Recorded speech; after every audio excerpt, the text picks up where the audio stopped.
My wife claimed she was babysitting for a friend, but I followed her and discovered the truth. I first noticed the change on a Thursday evening. My wife Jenna came home unusually late, carrying the faint smell of someone else's cologne. She said she'd been babysitting for a friend from work whose sitter canceled last minute. At first, I believed her. Jenna was known for helping people. But then it started happening every Thursday. Same excuse, same late arrival.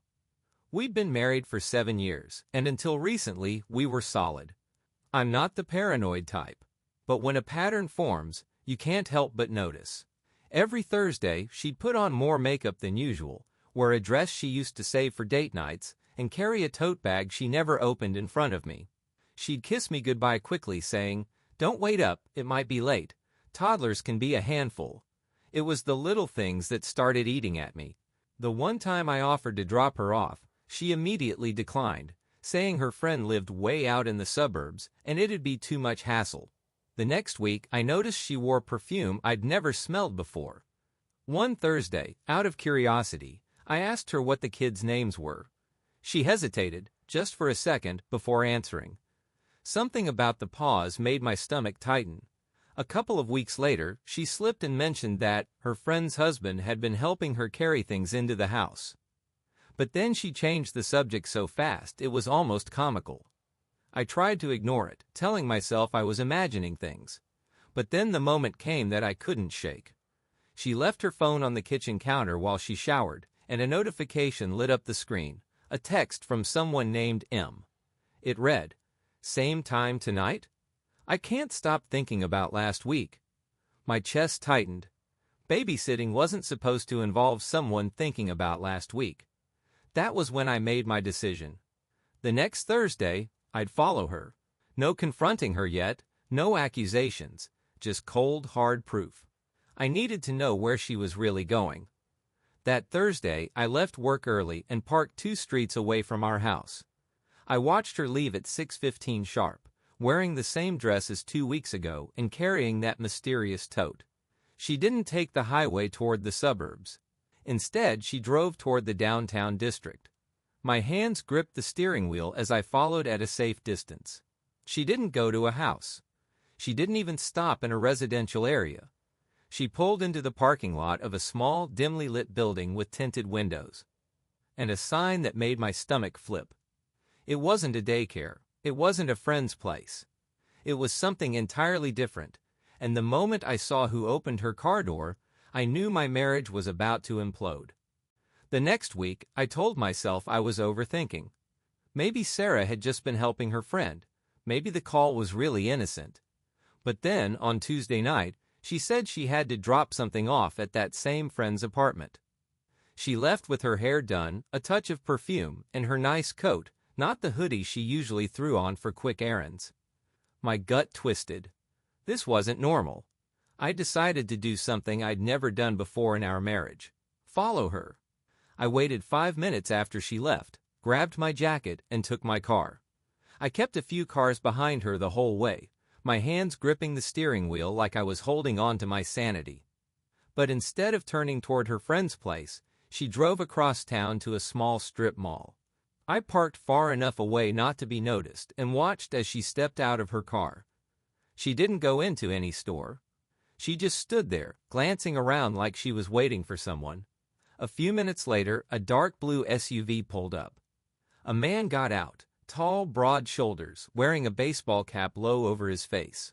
My stomach dropped when I saw Sarah smile in a way I hadn't seen in months. Not just polite, but warm, intimate. She hugged him, holding on for just a second too long. They didn't go into a restaurant or a cafe. Instead, they got into his SUV and sat there for over an hour. I couldn't see much through the tinted windows, but every now and then I'd catch their silhouettes, leaning closer, laughing, her hand brushing his arm. By the time she returned to her own car, my heart was pounding so hard I thought it would break through my chest. I drove home before her so she wouldn't know I'd been there. When she walked in, she acted like nothing had happened. She even gave me a peck on the cheek and said she was glad to be home. I wanted to scream. Instead, I just nodded, trying to process what I'd seen. Over the next 2 weeks, I tracked her patterns. Every late night at work, or quick errand, lined up perfectly with short trips to meet him. Always the same SUV. Always in discreet locations.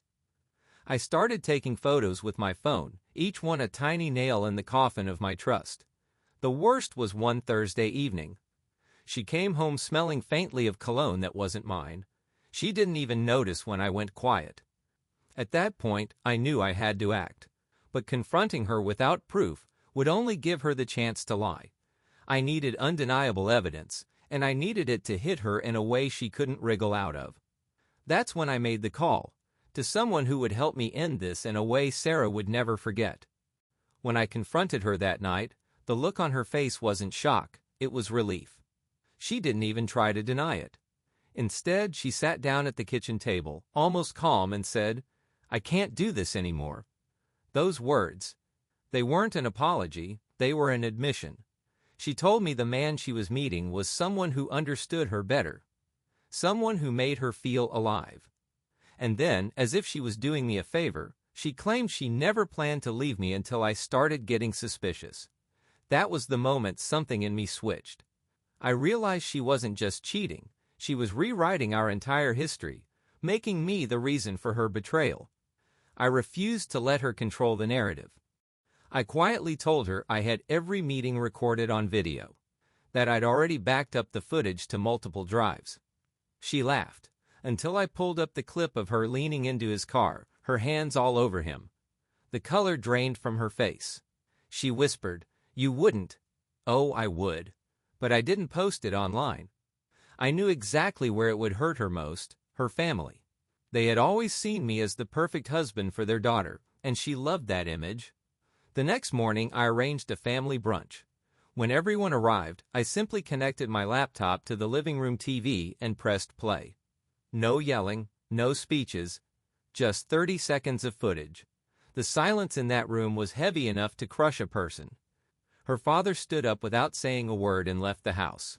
Her mother started crying, not for me, but for the embarrassment. That's when my wife realized what I had done. I hadn't destroyed her online reputation. I had shattered her real life. The divorce was quick. Thanks to the evidence, I kept the apartment and most of the savings.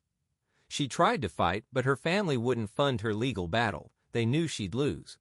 Weeks later, she texted me, "You didn't have to ruin me." I didn't reply. She had done that herself. I'd just turned the lights on so everyone could see it. Sometimes I wonder if I could have handled it with more grace. But then I remember the parking lot, the lies, the way she looked me in the eye and made me feel crazy. And I know I did exactly what I needed to do. She wanted a man who made her feel alive. She got one, just not in the way she expected. Would you have done the same in my place?